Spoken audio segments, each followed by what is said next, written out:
Hello guys, good morning and welcome to my channel take a look with Kusum. আমি কুসুমিকা। তো আজকে সকাল সকাল আবার সকালের ব্লগ নিয়ে হাজির হয়ে গেছি। তো সকালবেলা কি কি করছি সেগুলো তোমাদের সাথে আমি প্রতিদিনই শেয়ার করি, আজকেও করব।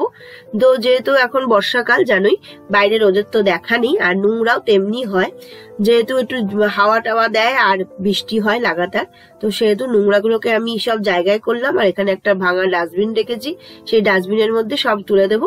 এদিকটাও একটু পরিষ্কার করে নেবো, পরিষ্কার করলে কি হয় তারপরে জল ঢেলে ধুতে সুবিধা হয়।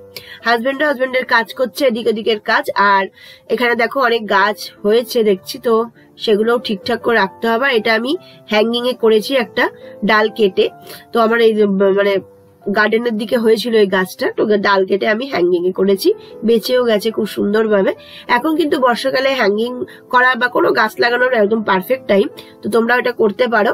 আর আমার যেহেতু একটু হ্যাঙ্গিং এর শখ আছে, তো দেখতেই পাচ্ছ, তো হ্যাঙ্গিং এর আমি অনেক কটাই করেছি চারা, তোমাদের সাথে অবশ্যই পরে শেয়ার করব। এখন চলো ধুয়ে এই জায়গাটা ধুয়ে দিই। আর এত কাদা হয় কি বলবো, আর যা যা পাতা আর ফুল পড়ে সেগুলো হাতে করে তুলে নিয়ে বাইরে ফেলে দিই একেবারে, আর জায়গাটা একদম পরিষ্কার করে নিই।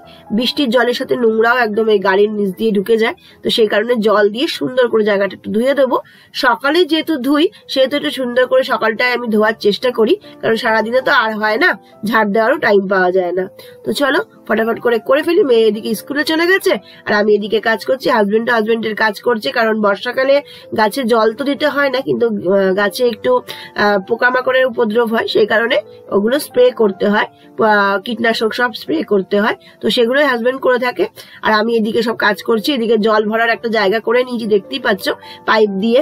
তো এখানে জলটা পড়লে আমার সুবিধা হয়, বয়ে বয়ে আনতে হয় না। তো চলো এদিকটাও করে নিচ্ছি, পাইপটা উঠিয়েও একটু পরিষ্কার করে নিলাম, আর গাড়ি তলা দিয়েও নোংরাগুলোকে নিয়ে নিলাম। আর এদিকে দেখছো গাছগুলো কি সুন্দর হয়েছে, তো এগুলো দিয়েও আমি ভাবছি হ্যাঙ্গিং করবো। তো এরকম গাছ তোমরা লাগিয়ে রেখে দেবে, তারপর যখন অনেক হবে না সেগুলো দিয়ে কিন্তু তোমরা 2-3টে করে হ্যাঙ্গিং করতেই পারো, আর দেখতেও ভালো লাগে। কারণ বাজারে তো অনেক দাম নেয়। তো যাই হোক, ধরো যখন জামা কাপড় গুলো ধোয়াধুয়ি তো হয়ে গেল, জামা কাপড় সব মেলে দিয়েছি। আর এইদিকে দেখো পুরো তোমাদের দেখিয়ে দিচ্ছি ভিউটা, পুরো একদম সুন্দর করে ধোয়াধুয়ি কাজটা কমপ্লিট করে।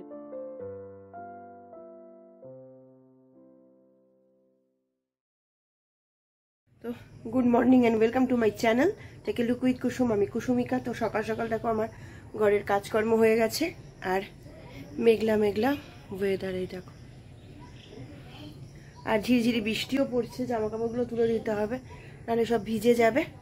তো দেখতেই পাচ্ছ সব মোটামুটি এদিক কাজটা কমপ্লিট করে ফেলেছি। তো চলো এবার বাইরের কাজ করবো।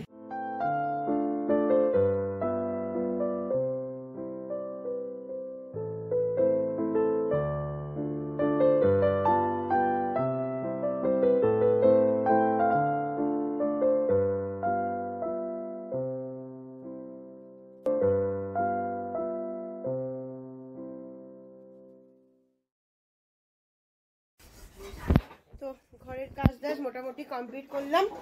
এবার ঘরের বাইরের কাজকর্ম কমপ্লিট হলো, এবার ঘরের কাজকর্ম করব। আর চা ফা সবই খাওয়া মোটামুটি কমপ্লিট করেই ফেলেছি। আর এই দেখো ঘরদোরের অবস্থা দেখো কি হয়ে রয়েছে, দেখতে পাচ্ছ। এগুলো সব পরিষ্কার করব এখন। তো তোমাদের সাথে আবার আজকেও একটা প্রতিদিনকার কি রুটিন থাকে আমার, সেটাই শেয়ার করছি, আশা করি ভালো লাগবে। তো চলো, দেখো ঘেমেও গেছি, হ্যাঁ, আর বহুত গরমও পড়েছে, কাজ করলে গরম লাগছে। তো চলো, গাছটাতে আজকাল আর জল দেওয়ার দরকার হয় না, প্রচুর বৃষ্টি। আর কয়েকটা গাছও লাগিয়েছি, সেগুলো তোমার সাথে পরে শেয়ার করবো। চলো কাজ করতে থাকি। তো চলো চলে এসছি, ঘরের কাজকর্ম করব।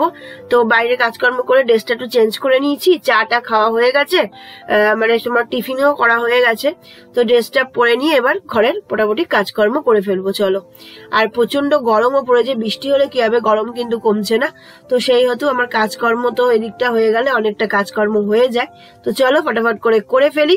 আর যা যা কাজকর্ম করছি সকাল থেকে তোমার সাথে শেয়ার করছি, অবশ্যই তোমরা পাশে থেকো, সঙ্গে থেকো, এবং যা যা নতুন দেখছো তারা অবশ্যই সাবস্ক্রাইব করে পাশে থেকো। তো চলো এটাকে পেতে নিয়ে বালিশগুলোকে একেবারে তুলে ফেলবো। বালিশগুলোকে তুলে সুন্দর করে সাজিয়ে নেব, ব্যাস, তাহলে কিন্তু অনেক কাজকর্ম আমার হয়ে যাবে। আর তারপরে ঘরটাগুলো ঝাড় দিয়ে ঘর মোছা লাগাবো, আর ওইদিকের কাজকর্ম তো রয়েইছে। চলো তাড়াতাড়ি করে ফেলি। তো দেখো বালিশ গুলো তুলে ফেললাম। এবার চলো ফটাফট করে বিছনাটা সুন্দর করে গুছিয়ে ফেলি। দেখো বিছনাটা কিন্তু এখানে গুছানো টুছানো কমপ্লিট করে ফেলেছি। তো বিছনা গোছানো কমপ্লিট, সুন্দর করে বিছনা গুছিয়ে দিয়েছি। আর এখানে দেখো এই ঘরটা এখনো পর্যন্ত গুছানো হয়নি, অল্প অল্প গুছাতে হবে, বেশি গুছাতে হবে না। চলো এগুলো করে টোরে এবার লাঞ্চে প্রিপারেশন করব।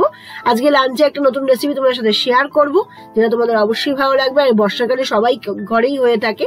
তো এখানে দেখো কচুর শাক। তো কচুর শাকটাকে আমি প্রথমে সিদ্ধ করে নিয়েছি। আর এখানে যতগুলো মাথা ছিল ইলিশ মাছের আর লেজা ছিল সেগুলো নিয়ে নিয়েছি। দেখো সিদ্ধ করে এরকম ম্যাশ করে নিয়ে রেখে দিয়েছি জল ঝরিয়ে। আর এগুলোকে আমি নুন হলুদ মাখিয়ে রেখেছি, এক এক করে সব ভাজবো। ভেজে দেখো আমি একটুখানি থেতেও করে নিয়েছি, তাহলে পুরো সঙ্গে মিশবে আর কি। এখানে দেখো আমি দিয়ে দিলাম ফোড়ন দিয়ে দেওয়ার পরে এখানে কিন্তু আমি পেঁয়াজ টিয়াজ কিচ্ছু ইউজ করব না, একদম ডাইরেক্ট আমি দিয়ে দিলাম কচুর শাকটা, দিয়ে নুন হলুদ মিষ্টি সব দিয়ে দেবো। দিয়ে যা যা আমি মশলা দিই, চিকেন মশলা এবং লাল মির্চি পাউডার, এগুলো দিয়ে নুন মিষ্টিটা স্বাদ মতন দিতে হবে। দিয়ে ব্যাস একটুখানি ভালো করে কষাবো, কষালেই কিন্তু এটা রেডি হয়ে যাবে। একদম দারুণ রেসিপি, বাঙালির একদম সবথেকে প্রিয় রেসিপি। যেহেতু এই সময়টা ইলিশ মাছের টাইমে কিন্তু তোমরা এটা অবশ্যই করে খেও। সত্যি একদম পারফেক্ট হয়েছিল রেসিপিটা। তোমরা অবশ্যই বাড়িতে ট্রাই করে জানিও কার কেমন লাগলো রেসিপিটা। তো যে এবার দেখো আমার কষানো হয়ে গেছে। এবার ওপর থেকে আমি মাছের মাথাগুলো আর লেজাগুলো দিয়ে দিলাম। দিয়ে ভালো করে এটাকে কিন্তু আমি আবার কষিয়ে নেব, তাহলে রেডি হয়ে যাবে আজকের রেসিপি। দারুণ রেসিপি ছিল, অবশ্যই ট্রাই করো। তাহলে চলি আজকে বন্ধুরা, আবার দেখাবে অন্য ব্লগে। Tata, bye bye, love you all.